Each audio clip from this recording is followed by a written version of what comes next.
আসসালামু আলাইকুম, সবাইকে শুভেচ্ছা জানাচ্ছি। মাসুম মাহবুব। বিএনপির সামনে কঠিন বিপদ। বিপদটি কি? বিগত ৫৪ বছর যেই আদলে বাংলাদেশ চলেছে, এবার সেই আদলে চলবে না। এবার বাংলাদেশে সংযুক্ত হয়েছে উচ্চকক্ষ, নিম্নকক্ষ। অর্থাৎ ভারতের ভাষায় যদি বলি লোকসভা, রাজ্যসভা।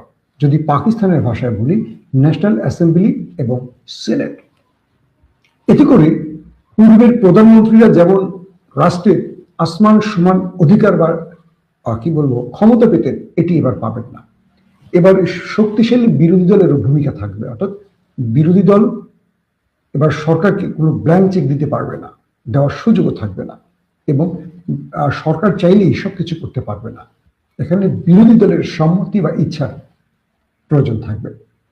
বাংলাদেশে যে সংখ্যক আসন বিএনপি এবার পেয়েছে ২০০-র অধিক, এই ২০০-র অধিক আসন পেলেও জামাত যদি ৮০-র মধ্যেও আটকে থাকে, ভোট পার্সেন্টেজে ব্যবধান খুবই কম, ৪৪-৪৬-এর মধ্যে।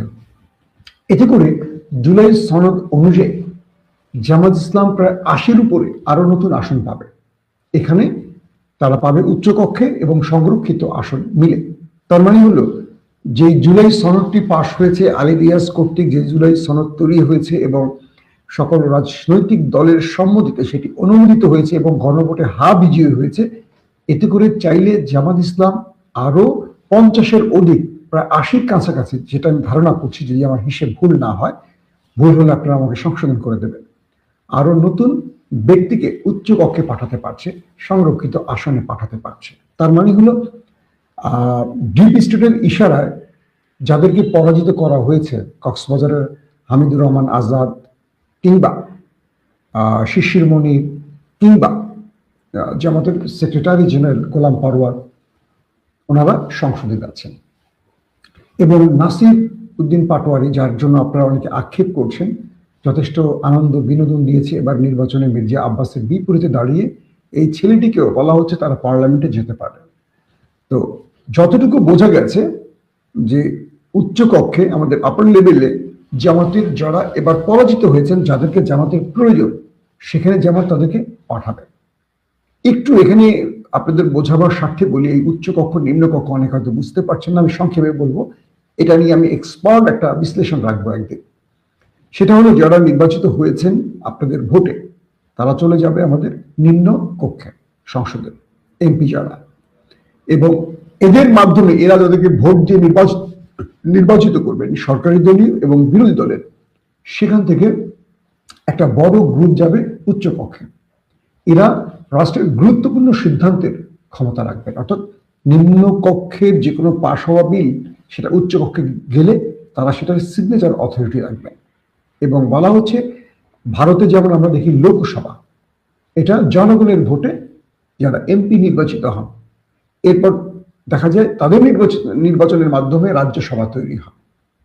আবার পাকিস্তানে আমরা দেখেছি যে ন্যাশনাল অ্যাসেম্বলি, অর্থাৎ এটি প্রত্যেকটি রাজ্যে যেই সংসদ নির্বাচন হয় সেখান থেকে নির্বাচিত হয়, তারপর তাদের নির্বাচনের মাধ্যমে তৈরি হয় সিনেট। তো বাংলাদেশের এই উচ্চ কক্ষের ক্ষমতা অসীম থাকবে। ক্ষমতা অসীম মানে অনেক ক্ষমতা থাকবে, একটা ব্যাপার গেল। আবার এই সিস্টেমে বিএনপি যেই সিস্টেমে নতুন সরকারে এসছে, এখানে বিরোধী দলের অনেক ক্ষমতা থাকবে। পূর্বের মতো না যে বিরোধী দল হারার পর আর কোনো ক্ষমতা থাকে না, তারা শুধু আন্দোলন সংগ্রাম মিছিল মিটিং করবেন, এটা হবে না। এবার যেটা হবে সেটা হলো যে কোনো বিল পাশ করতে গেলে বিরোধী দলের সম্মতির প্রয়োজন হবে। বিরোধী দল ছাড়া সরকার দল এককভাবে সবকিছু করতে পারবে না। রাষ্ট্রের গুরুত্বপূর্ণ নিয়োগগুলি, সেটা দুর্নীতি দমন কমিশন, বিচার বিভাগের বিচারপতি নিয়োগ, রাষ্ট্রের যত বড় বড় গুরুত্বপূর্ণ স্পর্শকাতর ডিপার্টমেন্টগুলো আছে, সেখানে নিয়োগ প্রক্রিয়ায় উচ্চকক্ষ নিম্নকক্ষ সরকারি দল এবং বিরোধী দলের মতামত লাগবে। তার মানে এককভাবে বিএনপি চাইলেই একেবারে একটা পার্সিয়াল লোককে কোনো গুরুত্বপূর্ণ পদে আর বসাতে পারবে না।